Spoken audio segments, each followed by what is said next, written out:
Assalamualaikum warahmatullahi wabarakatuh.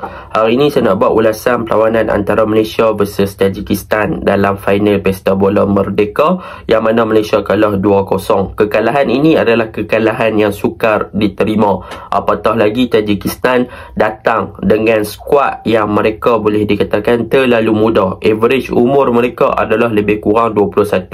Bahkan mereka datang dengan tanpa 15 pemain utama. So memang mereka bukan pilihan utama untuk memenangi perlawanan lah. Bahkan sebelum perlawanan pun Peter Sturck tu kata bila lagi nak kalahkan Tajikistan kalau bukan sekarang, tetapi nampaknya Malaysia masih lagi belum boleh kalahkan Tajikistan apabila di bawah kendalian Ki Panggun, yang mana sebelum ni pun kalah di Kings Cup dengan sepakan penalti. So benda ni obviously lah, tactical wise memang Peter ataupun coach Tajikistan adalah lebih bagus. Biar pilah orang nak kata main pakimbah kau, bertahan kau, apa kau, tetapi apa yang ditampilkan oleh barisan pertahanan dan juga pasukan Tajikistan, mereka adalah sangat berdisiplin, self confidence mereka tinggi, mentality mereka bagus, mereka bertahan dengan baik, bahkan mereka counter dengan baik dan mereka memanfaatkan setiap peluang yang mereka dapatkan dari kesilapan pemain-pemain Malaysia itu sendiri.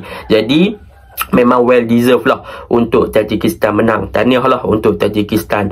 Manakala untuk Malaysia ada percubaan yang berbahaya, tetapi orang Malaysia kata tak ada luck. Tetapi bagi saya bukan tak ada luck, cuma daripada segi ketajaman ataupun dari segi execution Malaysia masih lagi perlu diperbaikilah. Seperti mana Tajikistan manfaatkan peluang-peluang yang ada, Malaysia pun sepatutnya lebih tajam di hadapan gawang. Bahkan kalau kita lihat di second half, di bahagian hadapan memang Malaysia punya gerakan serangan adalah predictable ataupun mudah dijangka. Jadi memang Tajikistan lebih bertahan dan mereka intercept lah segala bola yang cuba dihantar ke dalam di box. Jadi attacking wise pun kurang kreativiti dan banyak gerakan-gerakan yang sukar untuk dilakukan bagi memasuki ruang kotak penalti pasukan Tajikistan. Bahkan kalau kita lihat di bahagian pertahanan pula, melakukan kesilapan-kesilapan kecil dan akibat daripada individual mistake telah menghukum bahagian pertahanan dengan sangat-sangat mudah lah. Jadi miscommunication yang sangat ketara di kawasan back four Malaysia juga antara faktor kenapa Malaysia kalah. Jadi tanpa membuang masa, mari kita masuk ke dalam ulasan perlawanan untuk lebih detail. Apakah kekurangan dan juga kelemahan yang boleh diperbaiki oleh skuad kebangsaan Malaysia pada perlawanan yang akan datang? Terutamanya perlawanan yang akan datang adalah kelayakan Piala Dunia menentang Kyrgyzstan di Stadium Nasional Bukit Jalil pada 16 November. Kalau perkara pertama yang kita boleh cakap tentang pasukan Malaysia adalah tentang midfield.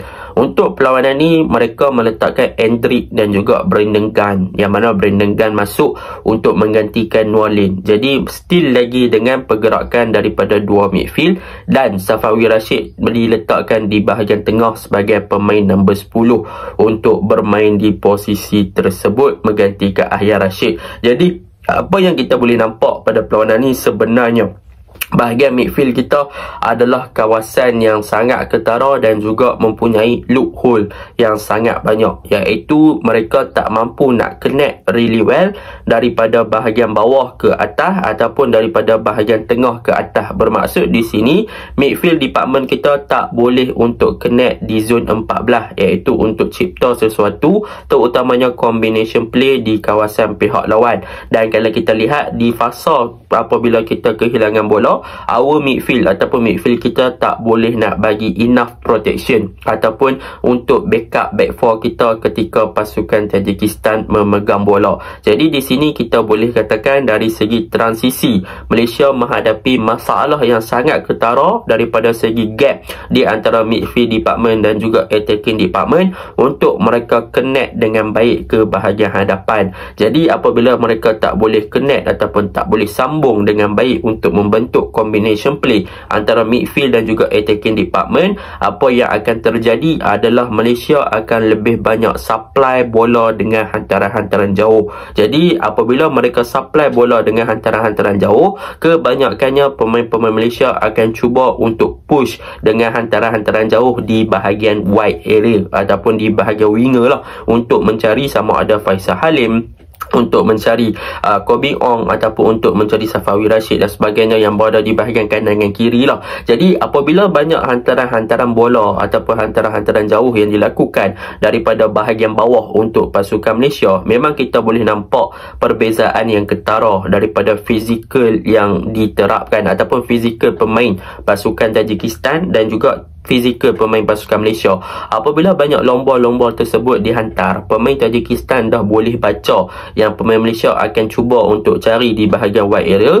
Jadi mereka akan tahu yang Malaysia akan attack di bahagian wide area dengan penggunaan winger. Jadi apa yang dilakukan oleh pemain Tajikistan adalah mereka akan challenge dan juga terus mark pemain winger kita daripada tidak menerima bola. So daripada segi kondisi tersebut, memang pemain Malaysia di bahagian wing sukar untuk mendapatkan bola dan sukar untuk challenge dengan fizikal yang ada pada pemain Tajikistan. Jadi pemain Tajikistan cuba untuk memenangi first ball dan mereka cuba untuk menutup ruang yang sehabis baik daripada diguna pakai ataupun diexploit oleh pemain-pemain winger Malaysia untuk masuk ke dalam the box. Jadi benda tu yang bermasalah apabila midfield kita tak boleh nak buat something yang lebih better untuk connect ataupun untuk narrow the gap di antara bahagian tengah dan juga bahagian serangan. Jadi terpaksa main long ball. Apakah bukti dia? Bukti dia kalau kita lihat semalam, Hendrik dan juga Brandon Gunn, kalau kita lihat peranan ketika Malaysia cuba nak build-up dengan penggunaan Diongkus, apa yang dilakukan oleh pasukan Malaysia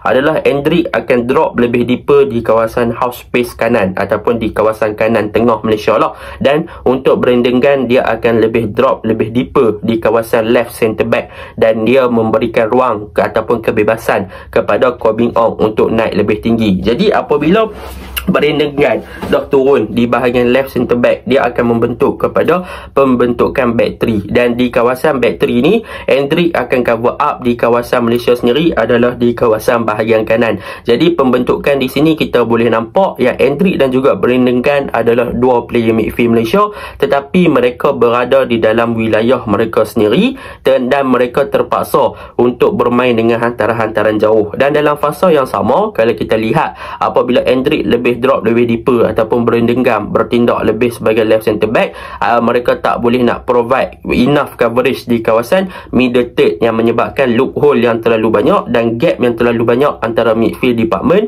dan juga attacking department lah. So benda tu memang agak ketara. Dan selain daripada itu, ada beberapa perkara juga yang dalam fasa build up apabila Malaysia cuba untuk menyerang adalah Malaysia akan lebih dengan penggunaan dua centre back, iaitu Dominic Tan dan juga Diongkus akan stay di bahagian bawah dan mereka akan cuba push untuk Brandon Gunn dan juga Hendrik naik lebih tinggi sikit untuk membentuk dua pivot di bahagian hadapan. Dan dalam fasa ini mereka cuba untuk menggunakan Diongkus sebagai orang yang akan passing ataupun breaking the lines dengan hantaran-hantaran jauh beliau, sebab Diongkus adalah salah satu seorang player yang ball playing defender yang ada kemampuan dengan hantaran-hantaran jauh yang solid dan juga bagus lah. Tetapi macam saya cakap tadi, the idea ada, tapi daripada segi reading game daripada Tajikistan, mereka dah tahu yang Malaysia cuba untuk contact the striker ataupun cuba untuk capai di bahagian hadapan adalah dengan hantaran-hantaran jauh ataupun long ball dari bahagian bawah. Maka pemain Tajikistan akan lebih ready dan mereka akan lebih sedia untuk challenge the ball. So Malaysia akan kehilangan dengan mudah lah. Dan untuk game ni juga kita boleh nampak perbezaan ketara daripada pemain Tajikistan dan juga Malaysia adalah daripada ketepatan hantaran ataupun daripada passing accuracy. Apabila Malaysia cuba bermain dengan long ball, even bermain dengan short pass pun boleh dikatakan ketepatan hantaran Malaysia agak rendah. Banyak hantaran-hantaran yang dilakukan tidak terlalu tepat dan tidak terlalu accurate untuk sampai kepada orang yang mereka targetkan. So benda tu Malaysia kena fix lah. Tetapi apa-apa pun, macam saya cakap tadi, bila terlalu gap di bahagian tengah, maka Malaysia tak boleh nak provide satu connection combination dan juga bentuk combination yang bagus di antara midfield dan juga attacking department. Dan itu adalah dalam fasa build-up ataupun dalam fasa Malaysia pegang bola. Tetapi dalam fasa Malaysia tak pegang bola ataupun Malaysia kehilangan bola di kawasan pihak lawan, kita boleh nampak loophole yang paling ketara adalah di bahagian kiri, iaitu di bahagian Koh Beng Ong, yang mana Malaysia apabila bermain dalam fasa menyerang, Koh Beng Ong akan more to offensive, akan more to attacking kan. Jadi bila di situ midfield kita dua orang, Brandon Gan dan juga Endrick, walaupun kedua-dua player ni berlainan corak permainan, tapi Endrick kita tahu dia daripada segi defensive duty memang dia kurang, tetapi untuk Brandon Gan dia gagal untuk cover up tempat Koh Beng Ong dengan sangat baik di bahagian kiri. Beberapa kali pemain Tajikistan berjaya untuk exploit kawasan kiri tersebut. Jadi kita tak ada orang kata apa enough coverage untuk pasukan Malaysia di bahagian midfield untuk cover up kita punya high line ataupun daripada kita punya offensive fullback. So tak ada orang nak cover kanan dan kiri, jadi loophole lah di kawasan kosong tersebut dan mudah untuk pemain lawan counter attack. Jadi midfield kalau boleh kena ada pure number 6 ataupun boleh dikatakan lebih kepada pivot yang lebih kepada defensive duty, dan dalam fasa yang sama boleh untuk involve dengan serangan. So tak banyak player macam tu. Kemungkinan Syamil Kuti Abah ataupun Howan ataupun Afiq Fazail je yang boleh buat tugas macam tu. Tetapi kalau Kipanggung still nak stick untuk penggunaan dua midfield, mereka boleh guna Stuart Wilkin dan juga Endrick. Tetapi semalam Stuart Wilkin masuk pun dia boleh dikatakan agak below par, tetapi overall dia lebih bagus daripada Brandon Gan lah daripada segi transisi ketika menyerang. Dia banyak sebab apa? Sebab dia ada work rate dan dia rajin. Tetapi daripada segi simple mistake, daripada passing fail dan juga sebagainya, ada kekurangan lah pada perlawanan semalam berbanding game yang selebihnya lah. Tetapi sekiranya bawa masuk Stuart Wilkin mungkin lagi better, dan sekiranya Kipanggung still lagi nak guna dua midfield, the best solution is dia kembali kepada formation asal dia, iaitu pada perlawanan menentang Syria dengan China, iaitu penggunaan back 3 kan. Jadi penggunaan back 3 adalah lebih fleksibel untuk memberi backup kepada bahagian belakang daripada dia guna back 4, lepas tu dia nak guna offensive fullback. So benda tu agak tak boleh nak utilize kemampuan kita punya wingback, sebab wingback ni dia kena turun naik. Jadi kalau wingback turun naik, tak ada orang give coverage yang bagus di kawasan mereka, jadi benda tu agak mudah untuk pasukan lawan counter. Jadi apabila bermain dengan back 4, kita hanya ada dua centre back. Bila ada dua centre back, kita tak boleh nak cover up bahagian wingback dengan sangat baik lah. So benda tu memang kena ubah kepada back 3, sebab bila main back 3 kita ada right centre back, left centre back dan juga CCB dan centre back. So benda tu yang perlu untuk Kipanggung ubah balik kepada corak ataupun taktikal yang dia guna pakai ketika menentang Syria dan juga China. Itu yang pertama. Maaf lah panjang explain pasal midfield. Yang kedua adalah daripada segi attacking wise. Semalam kita guna Arif Aiman, kita guna Safawi, kita guna Darren Lock, kita guna Faisal Halim. So macam biasa front 4 kan, bagi guna 4 player kat hadapan. Cumanya daripada segi penggunaan 4 player di bahagian hadapan, apa yang kita lihat pada perlawanan ni, barulah kita faham daripada segi corak permainan Malaysia apa yang kurang di bahagian hadapan. Waktu first half ada Arif Aiman. Arif Aiman is one of the best dribbler ataupun holding player dalam perlawanan ni. Apabila dia hold ball, dia bawa bola, dia adalah orang yang bagus. Cumanya ketika first half, apa yang kurang adalah daripada segi off ball movement ataupun run between the defense ataupun running behind the defense. So bermaksud untuk exploit pertahanan dengan membuat larian-larian di belakang pertahanan. So benda tu agak kurang di first half. Bila agak kurang, bukan agak kurang, tak ada langsung larian yang dibuat sebegitulah. So bila tak ada larian-larian yang dibuat sebegitu, Arif Aiman pegang bola terlalu lama dan dia tak boleh nak buat decision wise yang bagus sebab tak ada player yang buat larian tanpa bola untuk exploit ruang-ruang kosong. Jadi dia banyak kehilangan bola kepada pemain Tajikistan, sama ada Malaysia mendapatkan free kick ataupun memang Malaysia kehilangan bola dengan mudah akibat daripada simple mistake yang mana gagal untuk melakukan passing yang baik kepada pemain teammate sendirilah. Jadi benda tu agak kecewa lah di first half bila tak ada orang kata creativity of the ball movement daripada pemain-pemain Malaysia di bahagian hadapan, dan bahkan daripada segi individual play yang ditunjukkan oleh Malaysia, contohnya macam Faisal Halim dan sebagainya, mungkin dia boleh perbaiki daripada segi decision making lagi. Sebab apa? Sebab decision making dia agak kurang pada perlawanan semalam dan merugikan lah, sebab dia banyak sangat pegang bola, so dia tak buka game dan sebagainya. Tetapi tak boleh nak salahkan dia juga sebab memang attacking wise Malaysia off the ball movement kurang, and run untuk orang kata apa attract defense keluar pun kurang dan sebagainya, memang sangat-sangat kurang. Dan untuk Darren Lock game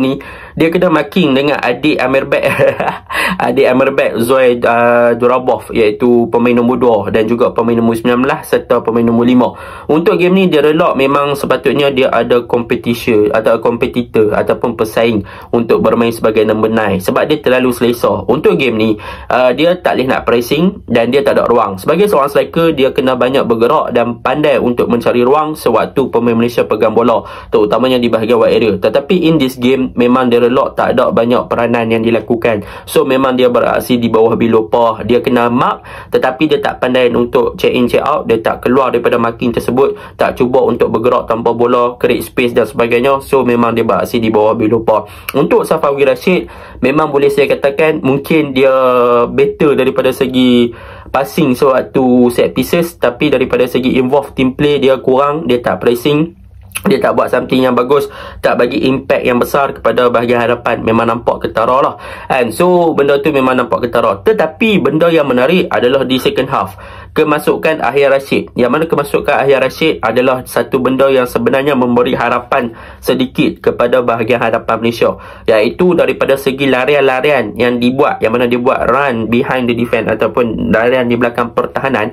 Yang mana Ahir Rashid buat, dia berjaya untuk exploit kawasan kosong dengan buat larian terus kepada hadapan ataupun masuk ke dalam D-box pasukan Tajikistan. Ada 2 larian, bila dia masuk dia buat 2 larian. 2 larian tu adalah 2 larian yang efektif dan create kepada peluang untuk Malaysia score. Tapi benda tu tak terjadi waktu first half. So benda tu memang agak mengecewakan lah. Tapi di second half kemasukan Ahir Rashid positif. Cumanya yang peliknya, kenapa bawa keluar Arif Aiman yang orang kata apa tengah hot, kenapa tak keluarkan Safawi? Rugi lah, rugi mat. Padahal kalau keluarkan Safawi, kekalkan Arif Aiman, mungkin gameplay Malaysia akan lebih fleksibel dan lebih more to attack. Itu untuk attacking wise lah. Dan dalam fasa yang sama, untuk game ni Malaysia punya attacking kurang kreativiti dan juga off ball movement macam saya cakap. Cumanya gerakan second half adalah sangat-sangat predictable. Bermaksud Tajikistan mereka hanya menunggu dan mereka tahu Malaysia akan exploit dan juga serang dengan penggunaan di bahagian winger.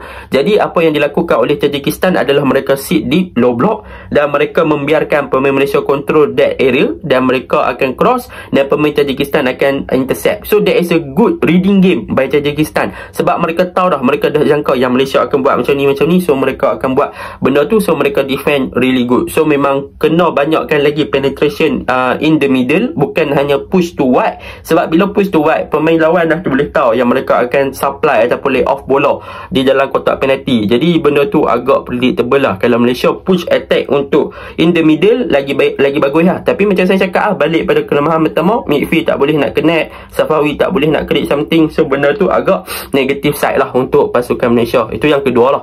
Yang ketiga, apa yang menjadi kelemahan Malaysia adalah di bahagian pertahanan.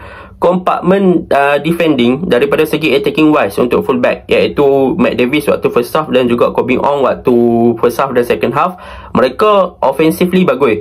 Dan Matt Davis ditukarkan dengan Azhar Azmi di second half.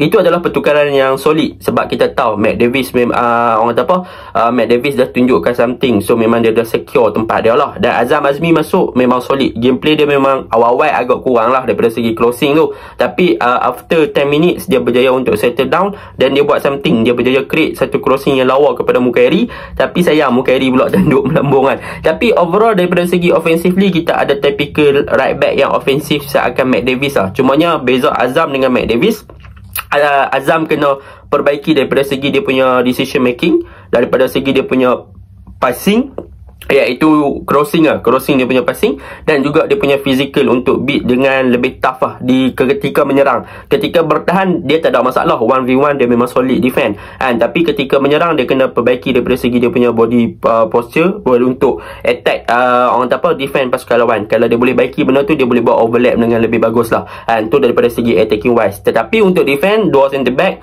Jongkus dan juga Dominic Tan really poor. Memang kita tak boleh nafikan lah. Dan untuk mistake dia buat hampir mistake yang sama. Dia unmark untuk buat gol pertama, gol kedua pun mistake dia, miscommunication dengan Shihan. Lepas tu minit 50, nasib baik lah Tajikistan tak skor. Kalau tak memang itu adalah mistake yang paling ketara lah yang Dominic Tan buat. So Diongkos pun kurang juga daripada segi defending kan. Dia punya, jadi apa yang sebenarnya defend kurang adalah miscommunication. Bila berkaitan dengan miscommunication ni, dia adalah tentang the whole factor adalah siapa yang commanding ataupun siapa yang jadi leadership dekat bahagian back four Malaysia, siapa yang bagi arahan, siapa marking siapa jaga siapa kan, siapa yang buat benda tu. So boleh dikatakan disebabkan itu tak ada orang guide ataupun tak orang lead di bahagian back four, tak ada orang bersuara, jadi benda tu yang menyebabkan miscommunication. So kena perbaiki cepat banyak loophole. Lawan dengan India, lawan dengan Tajikistan, benda yang sama berlaku tapi still repeating. So benda tu yang kita kena aware lah. Jadi overall boleh dikatakan Malaysia semalam memang agak ketara, memang tak deserve untuk menang lah. Untuk Tajikistan, apa yang kita boleh puji sebenarnya, mereka bermain dengan low block.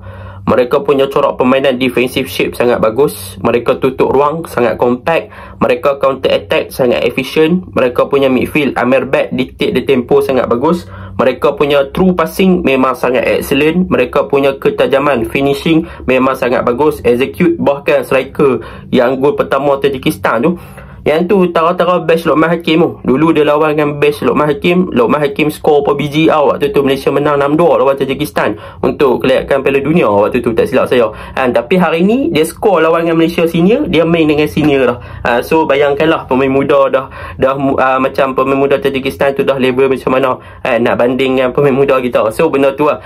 So obviously Tajikistan sangat bagus. Mereka punya defend nombor 2, nombor 19 dan nombor 6 right back bermain dengan sangat baik. Dia relok kena kunci, tak bergerak. So overall memang Tajikistan is a good team. Mereka defend sangat bagus, disiplin, counter efficient. Macam tu lah kita nak simple and direct. Malaysia kurang creativity, loophole midfield, defend pun kena baiki, attacking wise kena baiki. Tak ada luck juga, tapi kena lebih tajam. Jadi kena baiki cepat lah kan. So itu je lah ulasan saya. Assalamualaikum.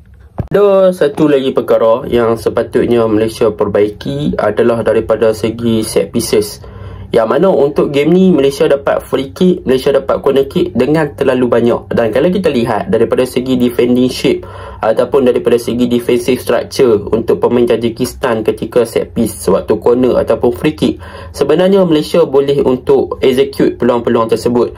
And goalkeeper dia pun kadang-kadang keluar tak dapat bola dan sebagainya. Tetapi in term of that, set pieces Malaysia pada perlawanan ni agak kurang efektif. Jadi benda itulah Malaysia kena perbaiki lagi supaya tak buat benda yang sama. Jadi agak kecewa sebab set piece banyak, corner free kick banyak, tapi tak boleh nak manfaatkan dengan baik. Jadi itu je lah. Assalamualaikum.